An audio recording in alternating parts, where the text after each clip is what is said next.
Alright guys, what's going on today? So, the moment you've all been waiting for, we are back on the Prelude. We are actually going to do a few things with it today. I know we haven't had very many updates on this car, and unfortunately I need to give this car pretty much every last little bit of my time that I have to make sure that it's done right.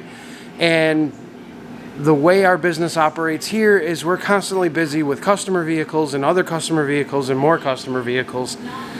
So I could have gotten this done a long time ago, but it would have been half-ass, and this thing's already been half-ass. So we're going to give it the time it deserves. Today's Sunday. We're going to spend all day on this thing, and let me bring you guys over and show you exactly what we're going to be tackling today with this. Alright, so as you guys know, I'm sure you've seen it in the videos past if you've watched them. This was one of the main issues right here.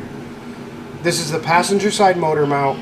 It was modified several times in an attempt to get the motor both up in the engine bay and further back.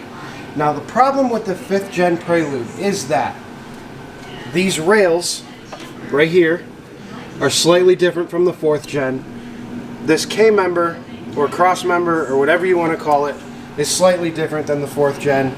And there's some other mounting related issues. Now what ends up happening is the motor comes forward this way and it sits down a little bit lower so that you can actually clear the rear cross member with the back of the transmission.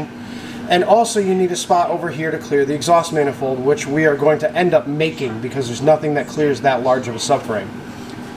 So what we're going to do today is we are mainly going to focus on getting this mount out and getting everything right back down to the original body. And then I'll show you what this mount is actually supposed to look like.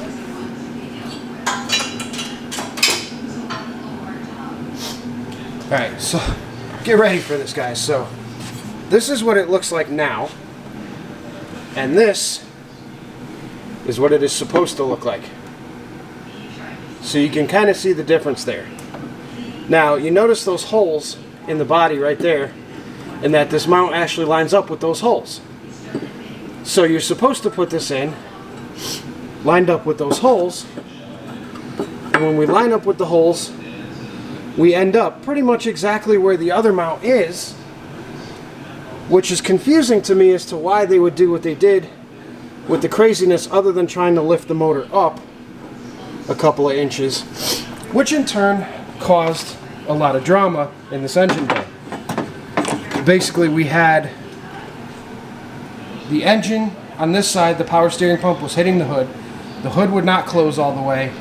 The engine was rocked too far backwards, and we had all kinds of issues.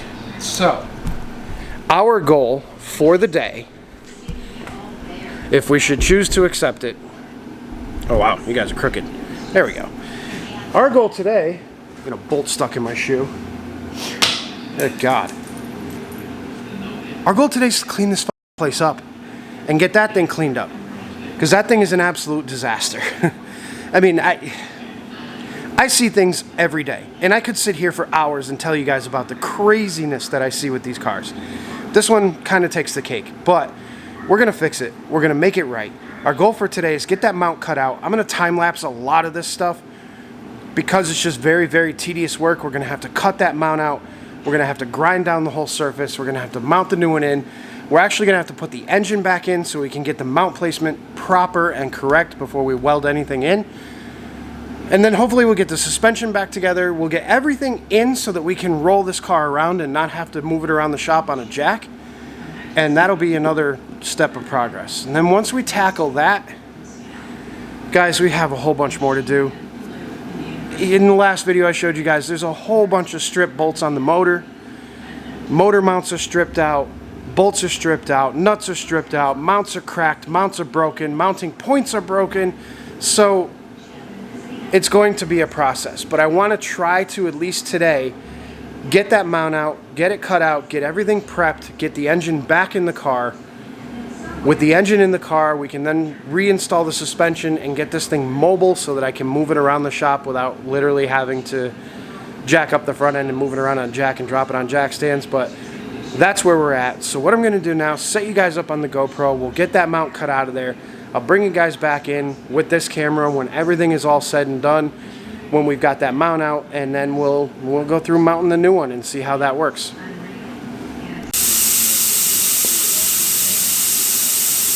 Alright guys, so, I'm sure you guys can hear that. We've got the plasma cutter set up.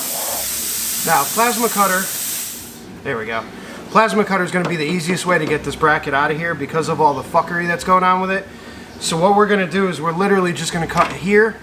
We're going to cut on the bottom. I got to cut across the backside, and hopefully everything will go good. Now, I set the camera a little ways away, and of course the compressor comes on, but we'll try to get this thing cut out of here. And yeah, so here we go.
Sorry for it being so loud, guys. The compressor, the air, everything, but I kind of wanted to show you how quickly you can knock these things out.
Alright, so we accidentally sacrificed the power steering return line, but not a huge deal. We'll just run a piece of rubber hose from the reservoir to the return line and we'll be good. The one thing we wanted to make sure we didn't do was hit any wiring harnesses, fuel lines, anything like that.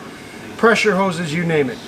So now you can see how much crap is actually on here. And I'll bring you guys up in close so that you can see it. But there's a lot of garbage here that we're going to try to clean up with the plasma cutter a little bit first. And then ultimately we'll have to take a grinder with a flap wheel and everything in here to get this.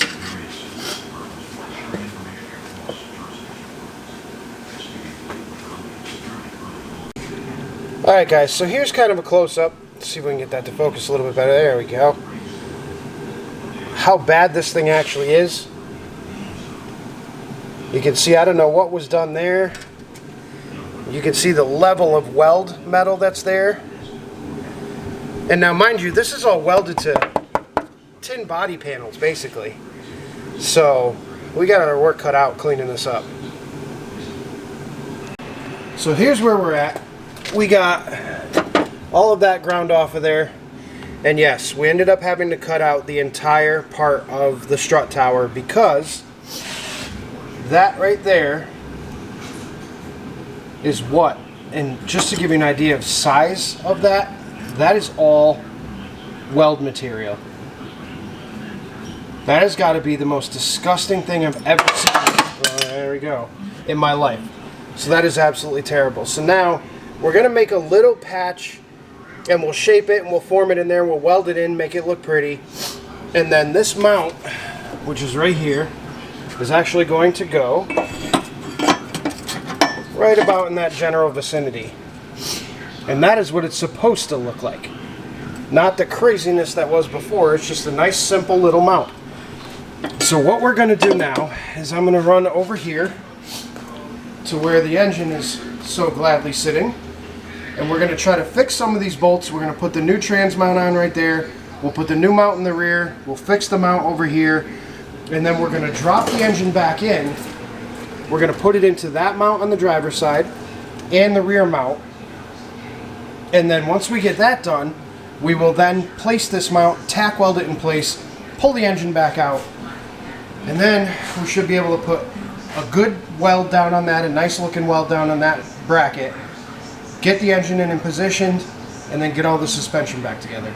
So what I'm probably going to do now is time-lapse you guys once I get the engine down in there, or me getting the engine down in there, and then we'll come back. So I didn't film it, but to add insult to injury, that bolt was stripped, that bolt was stripped, that bolt was stripped, that bolt was in sideways. That bolt wasn't even there. I don't know if you can see that. But that bolt down there wasn't even existent. So pretty much had to drill, tap, and use different bolts on every single one of those holes. Every one of them. There was not a one that was still good. But now we went, just a little FYI for you guys, the threads on a Honda are very hard to find, bolt-wise. They are 12 millimeter by a 1.25 millimeter thread pitch. They suck. They absolutely suck. So you could go 1/2 inch 20, drill the hole a little bit bigger, go 1/2 inch 20 if you want to keep a fine thread bolt. But most of the time it's just as easy. In the existing hole that is stripped out, you can run a 1/2 inch 13 tap through it. When you run the 1/2 inch 13 tap, it cuts perfect threads. You don't have to drill anything, and you can get a 1/2 13 bolt pretty much anywhere. Home Depot, Napa, Advance Auto, they all carry them. So, little word of advice. You strip out a bolt on the transmission of your Honda, get a 1/2 inch 13 tap, 1/2 inch 13 bolt, you're good to go.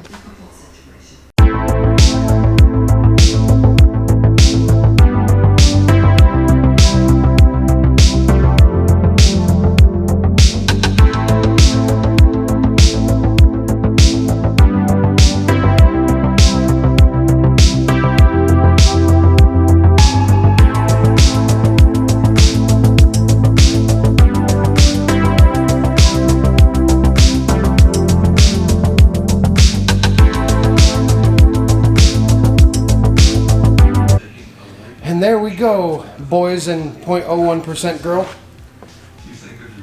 Engine is in. See how much lower it sits now? And it almost looks like it's canted down that way. But I'll show you something in a minute. So here's the new mount. We're going to tack that in, pull everything out, weld that up fully. Here's the new mount with new bolts on the driver's side. There's the new mount in the rear.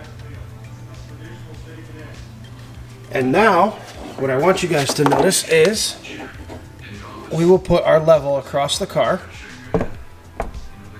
And you can see, hopefully, if it'll focus, that the bubble's in the center. So the car itself is level. And now we'll put it on the engine.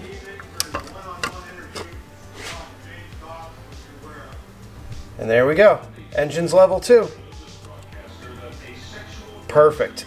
So, this is what we cut out of the driver's side.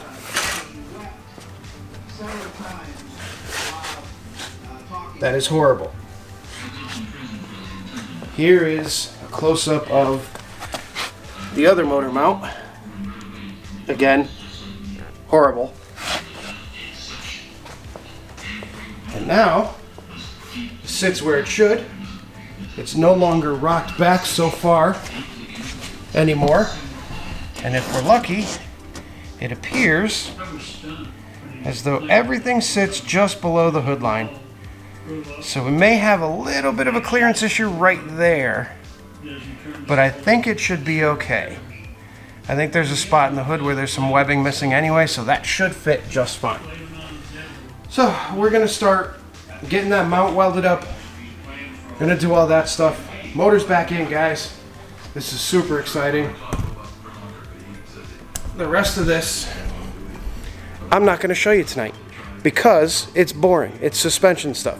I wanted to make sure I got you guys in on, you know, what we had to do to get this engine back in the car. The sheer level of, it's not even amateur at that point. It's just pure disregard for anything. So if whoever did this is watching this video, come see me and we'll teach you how to weld.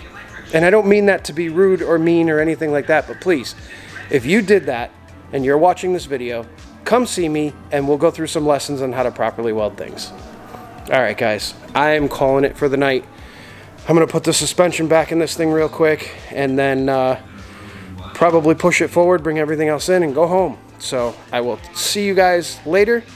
Thanks for watching. Thanks for subscribing, because we are almost at 10,000. I know I keep saying that, but we're almost at 10,000. We're like 200 away from 10,000. So super exciting moment. That's going to be cool.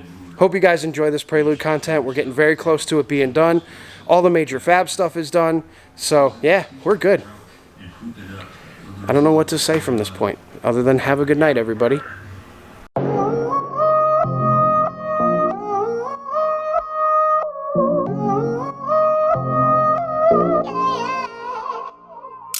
Bye.